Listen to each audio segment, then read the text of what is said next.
नमस्कार मित्रों। अपने हिंदू धर्म शास्त्रों में श्री हरि के 10वें अवतार यानी कल की अवतार के बारे में काफी बातें सुनी होंगी, जैसे कि आखिर वह कब और कहां जन्म लेंगे, उनका यह अवतार कैसा दिखता होगा। लेकिन इसके अलावा भी 10 ऐसी रहस्यमयी बातें हैं जो अभी तक सामने नहीं आई। पहली, कल की अवतार भगवान विष्णु का एकमात्र ऐसा अवतार है जिनके जन्म लेने से ही पहले उनकी जयंती मनाई जाने लगी है। दरअसल प्रभु कल्कि के जन्म को लेकर कई मत सामने आते हैं, जिनमें से एक के अनुसार भगवान का जन्म शुक्ल पक्ष की द्वादशी तिथि को होगा, जबकि दूसरे मत के मुताबिक सावन मास की षष्ठी तिथि को भगवान कल्कि इस धरती पर जन्म लेंगे। और आज इन दोनों ही तिथियों को कल की जयंती के रूप में मनाया जाता है। दूसरी, विष्णु पुराण में इस बात का उल्लेख है कि भगवान कल्कि का जन्म उत्तर प्रदेश के मुरादाबाद जिले के संबल गांव में होगा। उनके पिता का नाम विष्णु यश और माता का नाम सुमति होगा, और तो और यह दोनों ही श्री हरि के परम भक्त होंगे। तीसरी, भगवान विष्णु का यह अवतार 64 कलाओं में निपुण होगा। जब लोगों के हृदय में सिर्फ अधर्म भर जाएगा, तब ये भगवान कल्कि ही होंगे जो लोगों को अधर्म से धर्म के मार्ग पर लेकर आएंगे। श्रीमद् भागवत के 12वें अध्याय में भगवान कल्कि की विस्तार से कथा भी दी गई है, जिसे इस वीडियो में बताएंगे, जिसमें बताया गया है कि यह अवतार भगवान विष्णु का 10वां और आखिरी अवतार है, जिसके बाद कलयुग का अंत और सतयुग की शुरुआत होगी। भागवत गीता के अनुसार भगवान राम की तरह भगवान कल्कि के भी 4 भाई होंगे।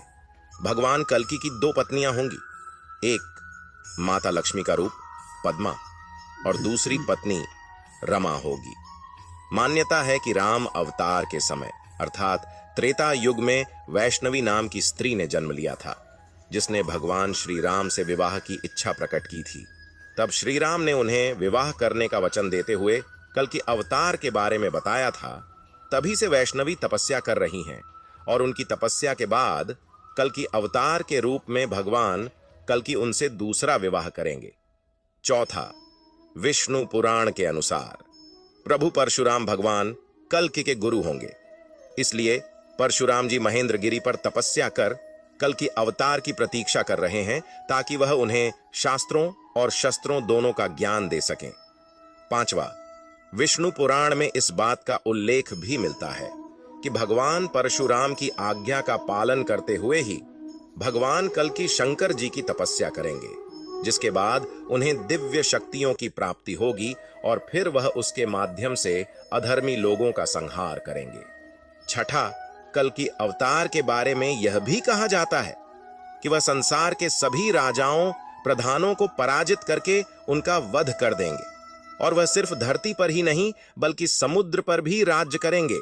सातवां, भगवान कल की 64 कलाओं से युक्त होंगे और जो श्वेत रंग के घोड़े पर सवार होंगे। अग्निपुराण के 16वें अध्याय में बताया अनुसार इस घोड़े का नाम देवदत्त होगा। इस अवतार में श्री हरि के एक हाथ में तलवार और दूसरे हाथ में तीर कमान होंगे, जिससे वो दुष्टों का संहार करेंगे। आठवां, ऐसा कहा जाता है कि भगवान कल्कि के पास एक रहस्यमयी तोता भी होगा, जिसका नाम शुक होगा। यह तोता भूतकाल, वर्तमान और भविष्य काल का संपूर्ण ज्ञाता होगा, जो समय समय पर अपनी शक्तियों से भगवान कल्कि की मदद करेगा और कई तरह की महत्वपूर्ण जानकारियां देगा। नौवां, विष्णु पुराण के अनुसार कल की अवतार तब होगा जब कल युग का अंत निकट आ जाएगा, जब धरती पर हर जगह सिर्फ पाप का बोलबाला होगा। लोग अधर्मी होंगे जो सिर्फ अपने बारे में ही सोचेंगे। उन्हें ना तो शास्त्रों का ज्ञान होगा और ना ही उनमें संस्कार होंगे। वैसे बता दें कि अभी कलयुग का पहला चरण ही चल रहा है, इसलिए ऐसा कहा जा सकता है कि अभी कल की अवतार होने में समय है। लेकिन कुछ लोग ऐसे भी हैं जो यह दावा करते हैं कि भगवान का कल की अवतार हो चुका है और प्रभु कुछ समय के बाद सबके सामने आएंगे।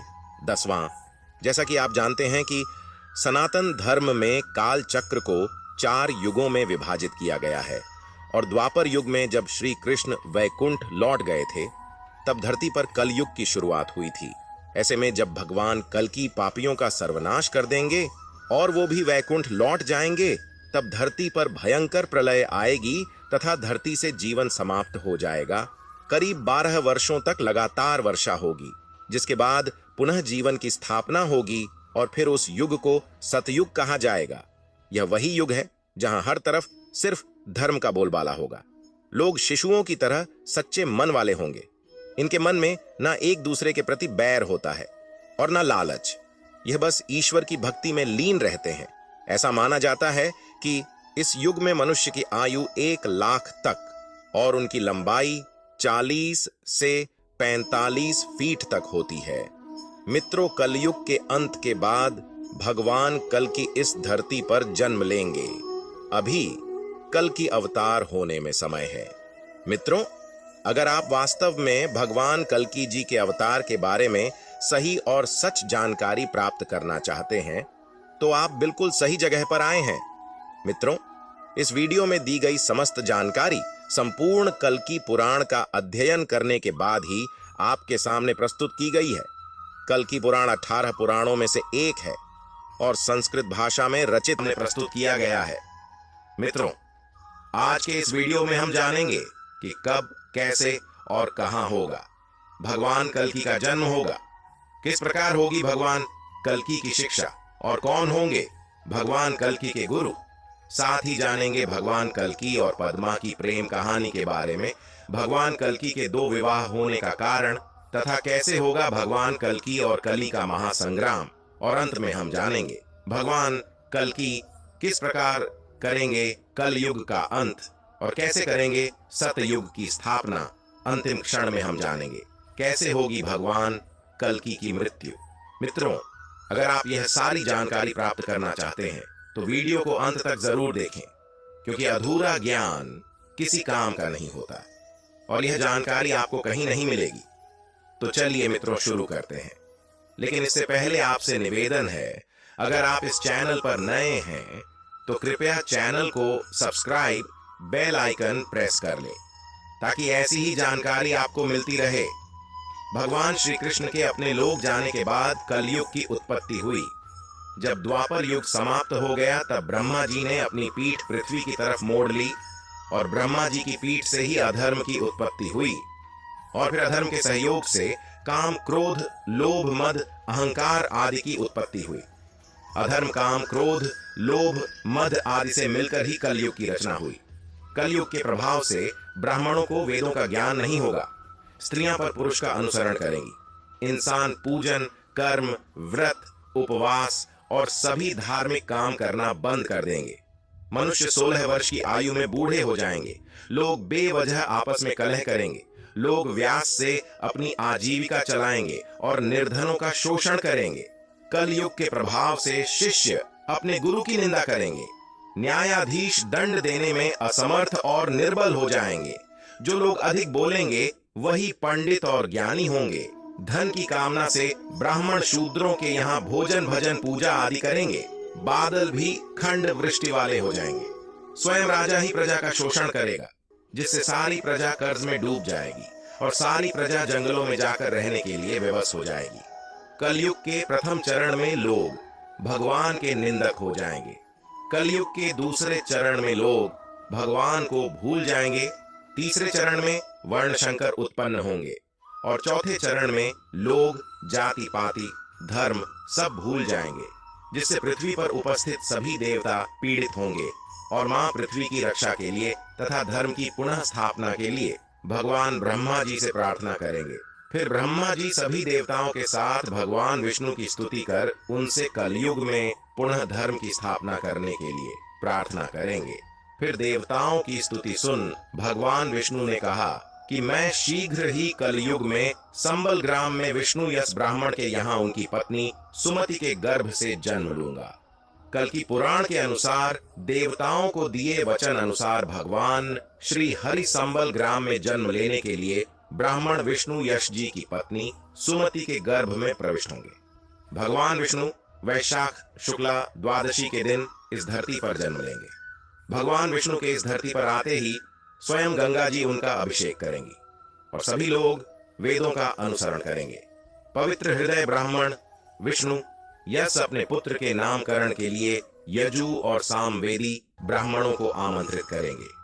भगवान कल्कि के बालक रूप का दर्शन करने के लिए द्रोणाचार्य, परशुराम, वेद व्यास तथा द्रोणाचार्य के पुत्र असद्वामा संबल ग्राम में भिक्षुक का बेस बनाकर आएंगे और फिर सभी विष्णु यश ब्राह्मण के यहाँ पहुँचेंगे, जहाँ विष्णु यश उनका आदर पूर्वक सम्मान करेंगे। सभी भिक्षुक ब्राह्मण विष्णु यश जी की गोद में बैठे भगवान कल्कि के बालक रूप का दर्शन कर उनको नमस्कार करेंगे। कल्कि पुराण के अनुसार सभी भिक्षुक तथा ब्राह्मण विष्णु यश जी की गोद में बैठे बालक को पहचान लेते हैं कि यह श्री हरि विष्णु है, जिन्होंने कलयुग के पापों का नाश करने के लिए अवतार लिया है, अतः इनका नाम कल्कि होगा, जो कली का अंत करेंगे। इस प्रकार सभी उनका नामकरण कर वहां से चले गए। माता सुमति ने उनका भली प्रकार से पालन पोषण किया और वह दिन प्रतिदिन शीघ्रता से बड़े हुए। ब्राह्मणों का हित करने वाले भगवान कल्कि के 3 बड़े भाई भी होंगे, जिनके नाम कवि, प्राग और सुमंत्रक होंगे। अपने पुत्रों को बड़ा होते देख विष्णु यश बोले, हे पुत्रों, अब तुम अध्ययन करने के लिए तैयार हो चुके हो। मैं तुम्हें ब्रह्म संस्कार, उपनयन और सावित्री का श्रवण कराऊंगा, फिर तुम वेदों का अध्ययन करना। फिर भगवान कल्कि अपने पिता से पूछते हैं, पिताजी, वेद क्या है और सावित्री क्या है? इस पर पिताजी उत्तर देते हैं कि वेद ब्रह्मा जी की वाणी है और सावित्री प्रतिष्ठा है। वेद 10 संस्कारों से युक्त ब्राह्मणों के पास ही निवास करते हैं, इसलिए मैं तुम्हें 10 संस्कार देकर तुम्हारा उपनयन संस्कार करना चाहता हूँ। भगवान कल्कि अपने पिताजी से बोले, पिताजी, मैं 10 संस्कारों से युक्त और वेदों के झाता और तीनों लोकों की कामना पूर्ण करने वाले ब्राह्मण से शिक्षा ग्रहण करना चाहता हूँ। ऐसा ब्राह्मण कहाँ है? इस पर पिताजी बोले, अधर्मी और ब्राह्मणों के शत्रु महाबली कली के सताने से सभी ब्राह्मण यह स्थान छोड़कर चले गए और कुछ ब्राह्मण जो शेष रह गए हैं वह कली के कारण अपने धर्म मार्ग से भटक गए हैं। तुम्हें ऐसे ब्राह्मण की खोज में यहां से दूर जाना होगा। फिर भगवान कल्कि अपने पिता को वचन देते हैं कि मैं ब्राह्मणों के शत्रु कली का विनाश कर दूंगा और पुनः धर्म की स्थापना करूंगा। कल्कि पुराण के अनुसार जब भगवान कल्कि घर से गुरु की तलाश में गुरुकुल की ओर निकलेंगे, तब महेंद्रगिरी पर्वत पर रहने वाले परशुराम उन्हें अपने आश्रम ले जाएंगे। आश्रम पहुंचने के बाद परशुराम जी भगवान कल्कि से कहेंगे, मैं भृगुवंश में उत्पन्न मैं जमदग्नि का पुत्र हूँ और वेदों को जानने वाला तथा युद्ध विद्या में निपुण परशुराम हूँ। मैंने कई बार इस धरती को क्षत्रियों से भीन कर ब्राह्मणों को दान में दे दिया है। आप मुझे धर्म पूर्वक अपना गुरु मानो और मैं आपको वेद तथा युद्ध की शिक्षा दूंगा। परशुराम भगवान कल्कि से कहते हैं, मैं इस महेंद्रगिरी पर्वत पर आपकी प्रतीक्षा में कई वर्षों से तपस्या कर रहा हूं। आप यहां अपने वेदों का अध्ययन कीजिए। भगवान कल्कि परशुराम जी को पहचान जाएंगे और प्रसन्न होकर उन्हें अपना गुरु बना लेंगे। फिर भगवान कल्कि वहां वेदों का अध्ययन करेंगे तथा 64 कलाओं का ज्ञान प्राप्त कर संपूर्ण विद्या में पारंगत होने के बाद भगवान कल्कि परशुराम जी से कहेंगे कि जिस दक्षिणा के देने से मुझे सर्व सिद्ध की प्राप्ति हो तथा जिस दक्षिणा की प्राप्ति से आप संतुष्ट हो, वह दक्षिणा मुझे बताइए। इस पर परशुराम जी भगवान कल्कि से कहते हैं, प्रभु, आप स्वयं भगवान विष्णु के अवतार हैं, जो संबल ग्राम में विष्णु यश के यहाँ अवतरित हुए हैं। आपने मुझसे वेदों की शिक्षा तथा युद्ध शिक्षा प्राप्त की। अब आप भगवान शंकर से अस्त्र शस्त्र प्राप्त कीजिए तथा सिंगल दीप से अपनी पत्नी पद्मा को प्राप्त कीजिए और इस धरती पर व्याप्त अधर्म तथा कली का नाश कर पुनः धर्म की स्थापना कीजिए। यही मेरी गुरु दक्षिणा होगी। यह सुनकर भगवान कल्कि अपने गुरु परशुराम जी से कहते हैं, ऐसा अवश्य होगा, और अपने गुरु को प्रणाम कर वह वहां से भगवान शंकर के पास अस्त्र शस्त्र प्राप्त करने के लिए निकल जाएंगे। फिर भगवान कल्कि बिलबोध केश्वर महादेव के मंदिर पहुंचेंगे। वहां भगवान शंकर का विधिवत पूजन कर और उनका हृदय से ध्यान कर उनसे शस्त्र प्राप्ति के लिए स्तुति कर शिव स्तोत्र की रचना करेंगे। भगवान कल्कि के शिव स्तोत्र को सुनकर भगवान शंकर पार्वती सहित वहां साक्षात प्रकट होंगे और प्रसन्न होकर भगवान कल्कि से वरदान मांगने को कहेंगे। भगवान शंकर भगवान कल्कि को शीघ्रगामी अनेक रूपधारी गरुणस्व एवं सर्वज्ञ शुक्र प्रदान करेंगे। साथ ही रत्न स्वरूप महाकराल अत्यंत चमकती हुई और पृथ्वी का भार सहन करने वाली तलवार भगवान कल्की को प्रदान करेंगे। फिर भगवान कल्की ने भगवान शंकर को प्रणाम किया और भगवान शंकर अपने धाम को चले गए। तभी भगवान कल्की भगवान शंकर द्वारा प्रदान किए गए गरुण अश्व पर बैठकर तीव्र वेग से अपने ग्राम संबल पहुंचेंगे। वहां पहुंचकर अपने माता पिता तथा बड़े भाइयों को प्रणाम कर उन्हें भगवान परशुराम द्वारा दी गई शिक्षा तथा भगवान शंकर द्वारा प्रदान किए गए अस्त्र शस्त्रों के बारे में बताएंगे। फिर भगवान कल्की भगवान शंकर द्वारा प्रदान किए गए गरुण अश्व पर सवार होकर हाथों में तलवार धारण कर धर्म की स्थापना के लिए अपने नगर से बाहर निकलेंगे। भगवान कल्की राजाओं को उपदेश देते हैं कि वेद ही मेरा अंश है और जो ब्राह्मण वेदों का अध्ययन करते हैं और वेदों के द्वारा प्राप्त ज्ञान का संसार में प्रचार करते हैं वह मेरी ही सेवा करते हैं। ऐसे ब्राह्मणों को मैं नमस्कार करता हूँ। संध्या के समय सुखदेव जी भगवान कल्की के पास आए और भगवान कल्की से बोले, हे प्रभु, मैं सिंगल द्वीप गया था। वहां की हवाएं सुगंधित हैं, पक्षी सुंदर गान करते हैं। वहां के राजा बृहदत्त की एक पुत्री है जिसका नाम पद्मा है और उनकी माता कोमदी है। राजा की पुत्री का चरित्र पापों को नाश करने वाला है। उन्होंने बहुत समय तक श्री हरि को पति रूप में प्राप्त करने के लिए तप किया। फिर उनकी तपस्या से प्रसन्न होकर उन्हें भगवान शंकर ने वरदान दिया कि उनके पति स्वयं नारायण होंगे और भगवान नारायण के सिवा जो कोई उन्हें काम भाव से देखेगा वह स्त्री बन जाएगा। भगवान शंकर से मनचाहा वरदान प्राप्त करने के बाद पद्मावती अपने पिता के घर गई। बहुत समय बाद पद्मा के पिता ने अपनी पुत्री को विवाह योग्य जानकर उनके स्वयंवर का आयोजन किया। राजा बृहदत्त ने अपनी पुत्री के स्वयंवर के लिए गुणवान, बलवान और महान ऐश्वर्य वाले अनेक राजाओं को आमंत्रित किया। इस प्रकार सिंगल देश में पद्मा के स्वयंवर का उत्सव मनाया जाने लगा। विवाह की इच्छा से सभी देश विदेश के राजा अपनी सेनाओं सहित वहां पहुंचने लगे। सभी राजा अपने अपने स्थान पर विराजमान हुए। तब राजा बृहदत्त ने अपनी पुत्री पद्मा को स्वयंवर में बुलाया। वह अत्यंत ही सुशोभित थी। सुखदेव जी भगवान कल्की से कहते हैं कि मैंने स्वयंवर में देखा कि जैसे जैसे रानी पद्मावती आगे बढ़ रही थी उनके रूप को देखकर सभी राजा मोहित हो गए और उनके मन में रानी को पत्नी रूप में प्राप्त करने की इच्छा जागृत हुई और काम भाव प्रकट हुआ और भगवान शंकर के वरदान अनुसार सभी राजाओं ने स्त्री का रूप धारण कर लिया। जब सभी राजा स्त्री रूप हो गए तो रानी पद्मावती अत्यंत दुखी हो गई और विलाप करती हुई नीचे बैठ गई। वह अपनी सखी से कहने लगी कि है सखी कि भगवान ने मेरे भाग्य में कोई वर नहीं लिखा।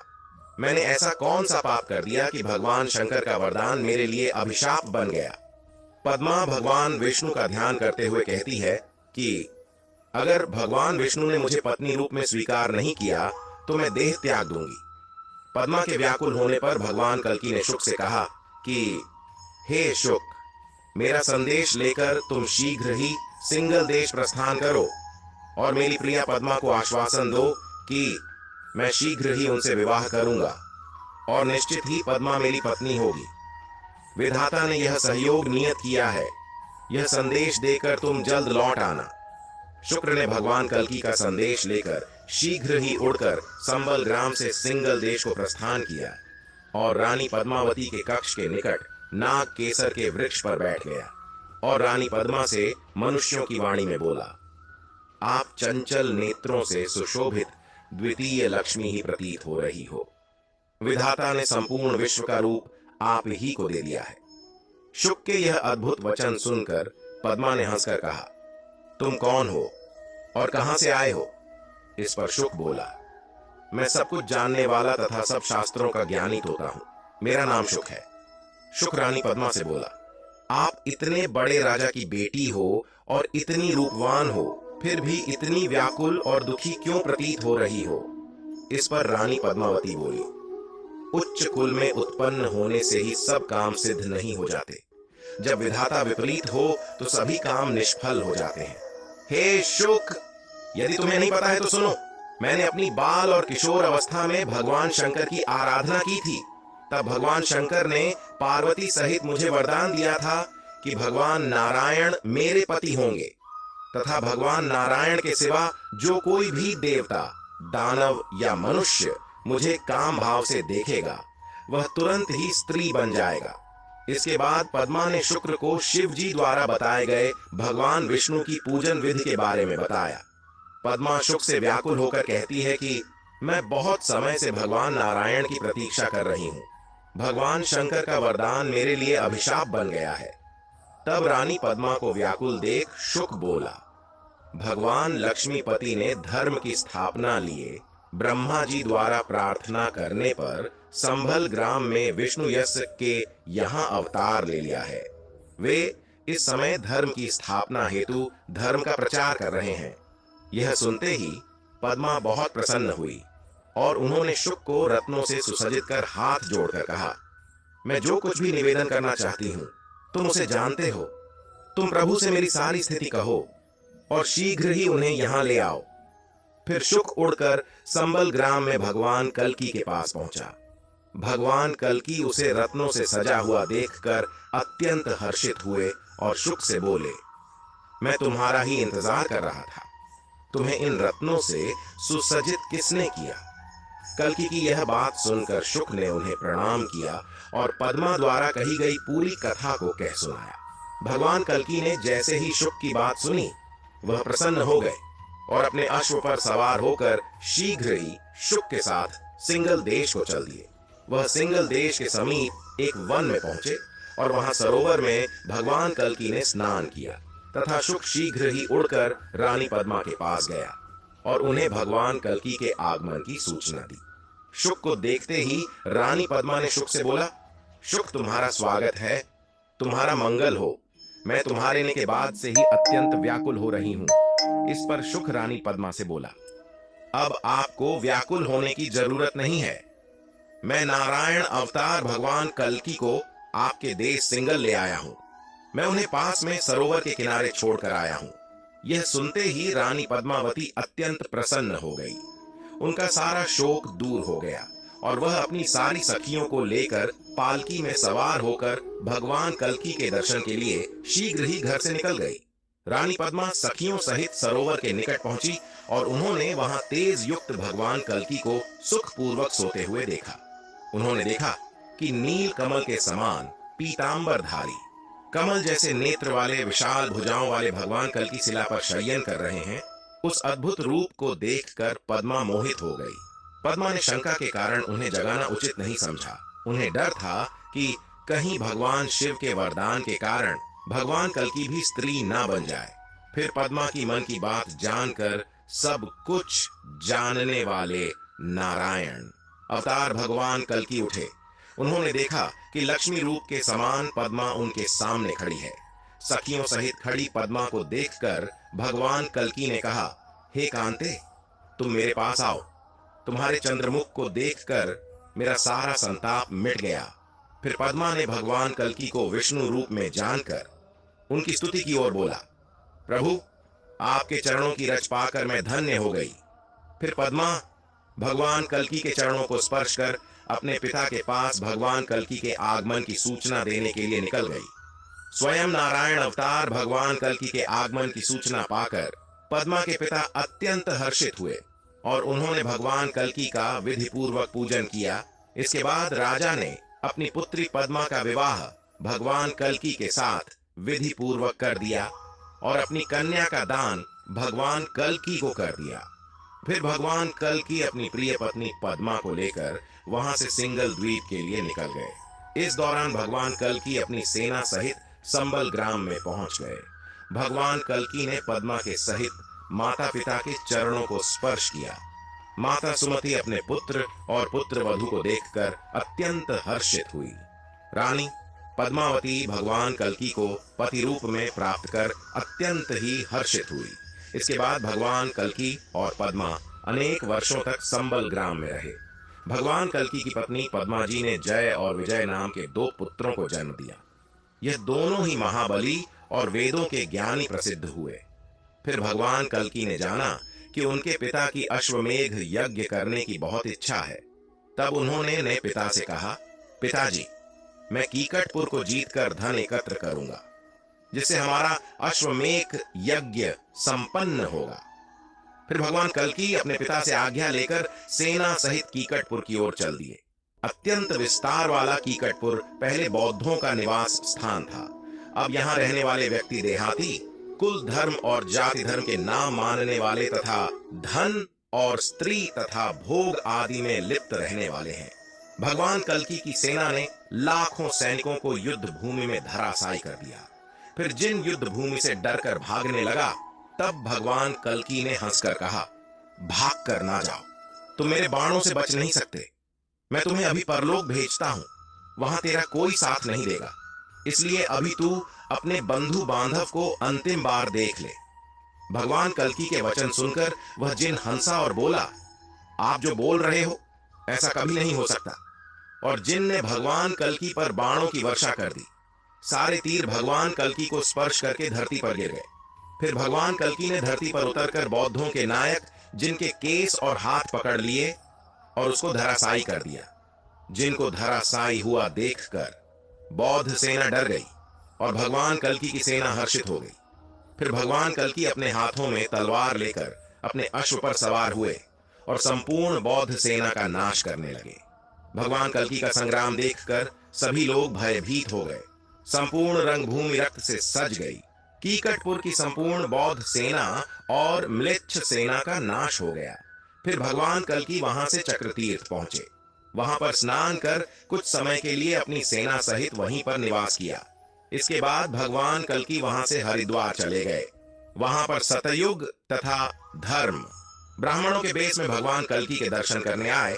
तब भगवान कल्कि ने उनसे पूछा, आप कौन हो? तब उन्होंने कहा, हे प्रभु, हम आप ही के द्वारा उत्पन्न सतयुग और धर्म है। इस समय सककंबोज सवर कलयुग के निवासी है। उस कली ने हमें हराकर बंदी बना लिया है। हे प्रभु, इस समय सभी साधु कलयुग के प्रभाव से पीड़ित है। हे प्रभु, हमारी रक्षा कीजिए। तब भगवान कल्कि ने धर्म से कहा कि अब सतयुग आने ही वाला है, तुम अब डरना छोड़ दो।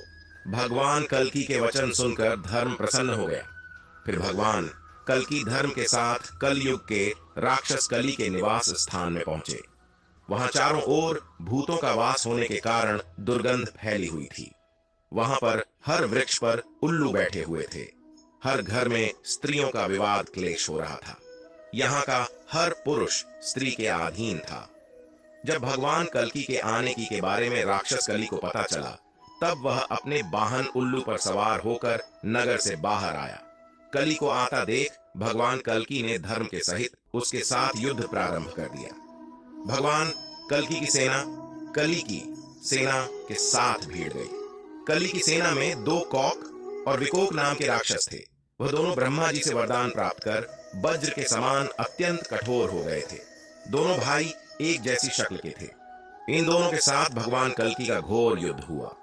दूसरी ओर धर्म ने अत्यंत क्रोधित होकर कली से युद्ध प्रारंभ कर दिया। धर्म का साथ देने के लिए सतयुग भी उनके पास आ गया। तब कलयुग का राक्षस कली अपने को हारा हुआ देख अपने वाहन को वहीं छोड़ अपने नगर में वापस भाग गया। इधर कोक विकोक का भगवान कल्कि से भयंकर युद्ध चल रहा था, जिसको देखकर सभी देवता तथा मनुष्य भयभीत हो गए। कोक विकोक के प्रहार से भगवान कल्कि के सभी अस्त्र शस्त्र जमीन पर गिर गए और फिर भगवान कल्कि ने क्रोधित होकर भाले से विकोक के सिर को छेद दिया, जिससे वह मृत्यु को प्राप्त हो गया। लेकिन ब्रह्मा जी के वरदान के अनुसार जब कोक ने उसे देखा तो वह पुनः जीवित हो गया। फिर भगवान कल्कि ने कोक का भी भाले से छेदन कर दिया, जिससे वह मृत्यु को प्राप्त हुआ। परंतु जब उसके भाई विकोक ने उसको देखा तो वह पुनः जीवित हो गया। यह देख सभी लोग आश्चर्यचकित हो गए। फिर उन दोनों राक्षसों ने भगवान कल्कि के साथ पुनः संग्राम शुरू कर दिया और बहुत समय तक लड़ते रहे। भगवान कल्कि के अश्व ने भी उनके साथ बहुत समय तक युद्ध किया। तब ब्रह्मा जी भगवान कल्कि के पास आए और हाथ जोड़कर भगवान कल्कि से बोले, हे प्रभु, यह दोनों राक्षस अस्त्र शस्त्रों से नहीं मारे जाएंगे। अगर इन दोनों को एक ही समय में गाल पर थप्पड़ मारा जाए तो यह दोनों मृत्यु को प्राप्त होंगे।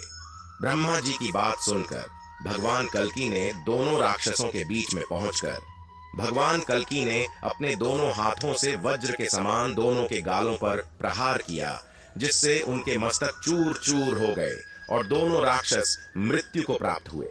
उधर भगवान कल्कि की सेना कली की सेना का श्रृंगार कर रही थी और भगवान कल्कि की सेना ने कली के सभी सैनिकों का संहार कर दिया। वहीं धर्म सतयुग को साथ लेकर राक्षस कली की राजधानी में प्रविष्ट हुए। वहां धर्म ने अपने अग्नि बाण से कली के संपूर्ण नगर को जला दिया, जिसमें कली की पत्नी भी जलकर मरण अवस्था को प्राप्त हुई। फिर वह कली रोता हुआ अदृश्य रूप से अन्य वर्ष में प्रवेश कर गया। इस प्रकार कली यह युग छोड़कर भाग गया। जब भगवान कल्कि कली तथा कोक विकोक पर विजय प्राप्त कर लेंगे, तब वे वहां से अपने अश्व पर सवार होकर और अपने हाथों में तलवार लिए अपनी सेना सहित भल्लाट नगर में पहुंचेंगे। भल्लाट नगर के राजा शशीध्वज भगवान कृष्ण और विष्णु के परम भक्त थे।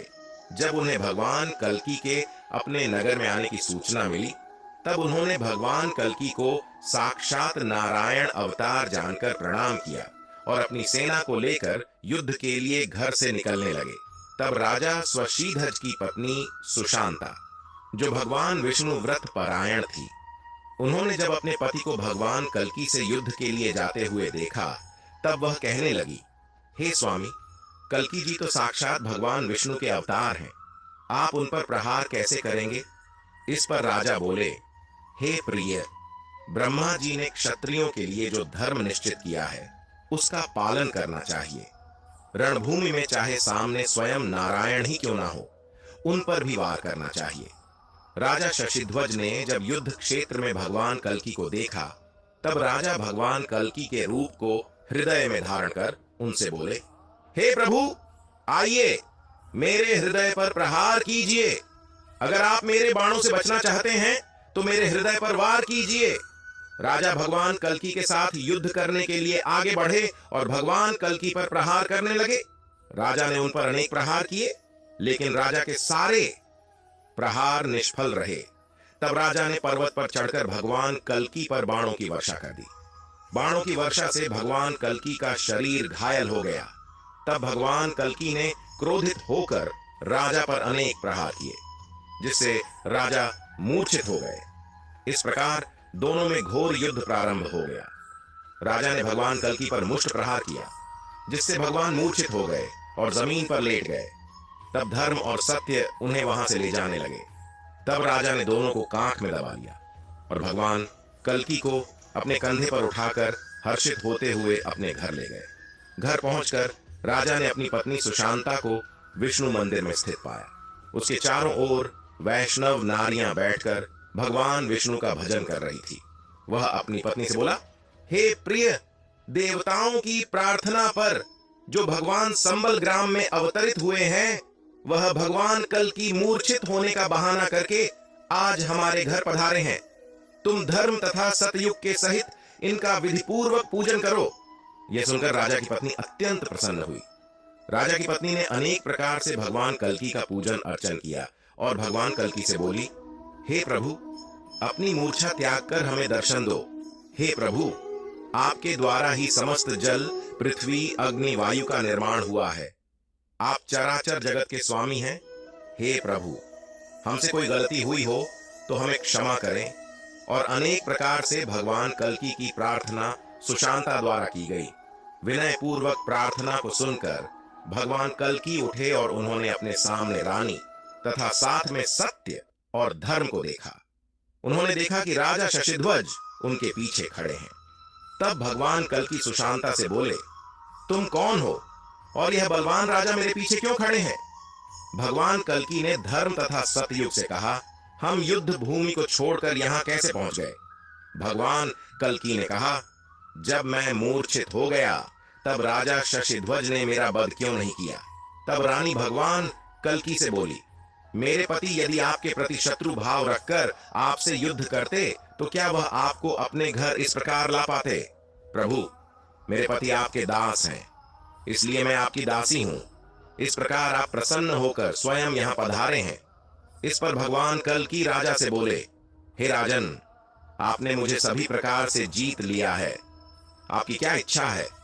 तब राजा ने अपनी पत्नी सुशांता की प्रेरणा से अपनी पुत्री रमा का विवाह भगवान कल्कि से कर दिया।